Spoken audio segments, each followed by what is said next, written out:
mes kartais būname liūdni. Įrodos trūksta, tik lašelio meilės norėtųsi.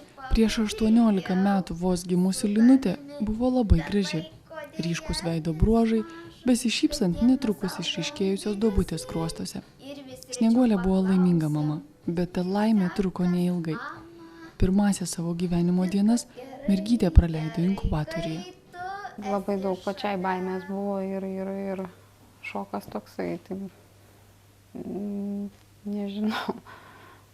Tik tai, kai jau klinikose gulėjom, tai pasakė, kad tas kraujo išsiliejimas yra, bet net nesakė, kad jinai, jos viena pusė supoliarizuota buvo. Tiesiog iš klinikų, kai išleisdinėjo po 1,5 mėnesio, pasakė, kad paralyžius praėjo. Tai aš net šito nežinojau. Sako, jums turėjo Kaišiadoryse pasakyti, sakau, man niekas nieko nesakė. Paskui jau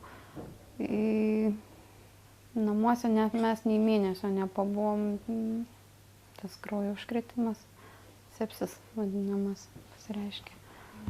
Lėtinis. Tai reiškia, nuo gimimo. Taip. O kokios pasiekmes?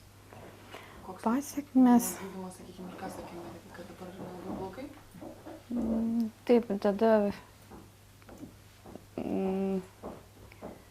buvo jau pasakę, kad neaišku, kaip bus, ten vis tiek tos tyrimus iš karto nepadaro, to kraujo tyrimo greitai.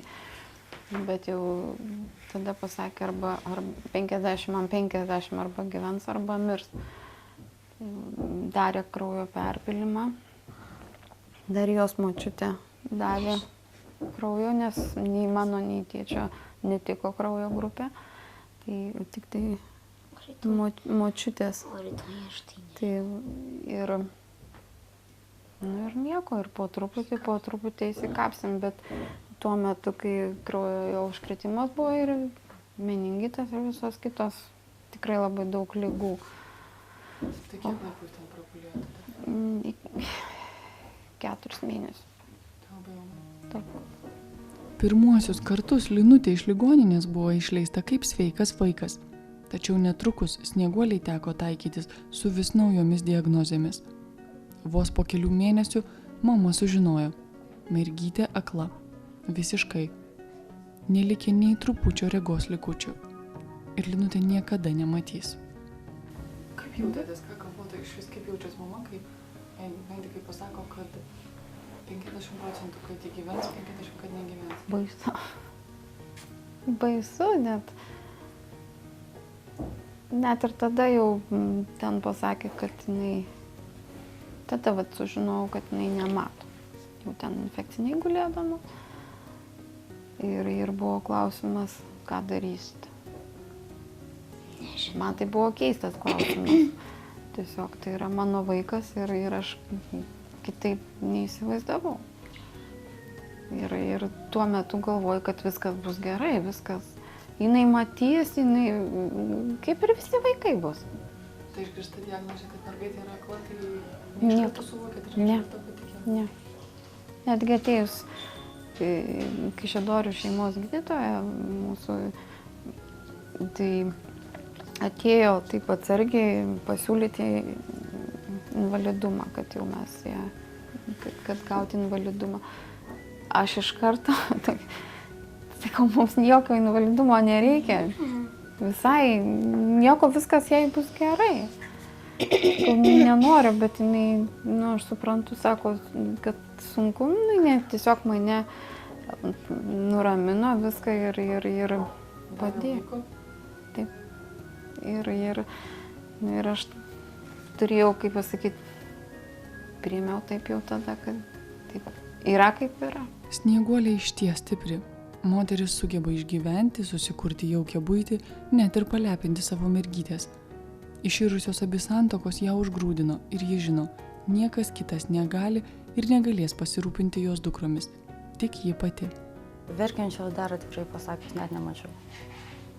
Neteko. Iš tikrųjų, kaip pasakyti, nusivylimo tikrai buvo visą kitą ir to nerimo, galbūt tokio, kaip čia pasakyti, bejėgiškumo kartais. Nes iš tikrųjų su Linute čia va ir paskutiniu metu va, tokia epilepsijos priepuolis buvo viską, negali jinai nieko padaryti. Tas bejėgiškumas kažkoks, bet jinai nenuleidžia rankų, jinai vis tiek eina pirmyn. Vis tiek kažką tai daro, kad geriau būtų ir Linutė, ir Tomai, ir visiems joms trijoms. Snieguolė iš tikrųjų yra labai gera mama, bent jau mano nuožiūra. Jis iš tikrųjų labai myli savo vaikus ir jais rūpinasi, stengiasi kiek tik įmanoma. Aišku, šiais laikais yra visiems ta pati problema finansinė, bet kada mama su 2 vaikais ir dar viena mergaitė neįgali, automatiškai atsiranda didesnės problemos. Iš tikrųjų, kaip aš visą laiką sakau, Dievas neduoda daugiau, negu mes galim panešti. Tai čia galbūt situacija irgi, sakykime, jinai pakankamai stipri yra, tvirta morališkai ir tikrai jinai tą savo naštą neša. Jinai turi jėgų. Aišku, reikia kai kurios pagalbos iš šono, bet tai kiek įmanoma jinai stengiasi pati susitvarkyti su savo problema. Nenoriu nieko kaltinti, yra kaip yra. Tikrai nieko negrįši, nieko nepakeisi ir turi gyventi. Nereikia ieškoti kaltų, nes keisti galima tik tai tą, ką gali pakeisti, o šiuo atveju nieko. Tiesiog susitaikai, kad yra tokių žmonių. Žinoma, pradžioje tikrai labai buvo sunku, kad tu turi tokį vaiką, kitokį negu visi. Nesinorėjo nieko raiti, nesinorėjo nieko rodytis. Buvo sunku ir buvo dar tokie laikai, kad tokie žmonės su negale, jų labai mažai buvo. Jie labai mažai rodydavosi. Tiesiog ir pačiai man gyvenime niekada neteko susidurti būtent su tokiais žmonėmis. Ir kai staiga atsiranda pas tave kažkokia tai problema, tikrai sunku. Bet laikui bėgant vis tiek eini, toliau gyveni. Linutės palikti vienos Snieguolė negali niekada. Mergytė greit išsigąsta, nes su kiekvienu žmogumi sutinka bendrauti. Į savo klausimus reikalauja tik jai tinkamų atsakymų, susijaudina ir sudirgsta dėl menkiausios smulkmenos, o jos sveikata vis prastėja. Net ir man atrodo, aš jau esu pripratusi prie Linutės ir mes tikrai gerai susibendraujam ir šiuo metu iš tikrųjų ir man jau baisoka, nes kai prasidėjo tie epilepsijos priepuoliai, tai iš tikrųjų yra, tiesiog negali nuspėti, kas gali būti. Tuo labiau, kad aš, sakykime, būtent tuo klausimu turiu tokios karčios patirties. Šią draugę Snieguolė vadina savo gelbėtoja. Tai vienintelis žmogus, kuriam gali palikti Linutę kelioms valandoms.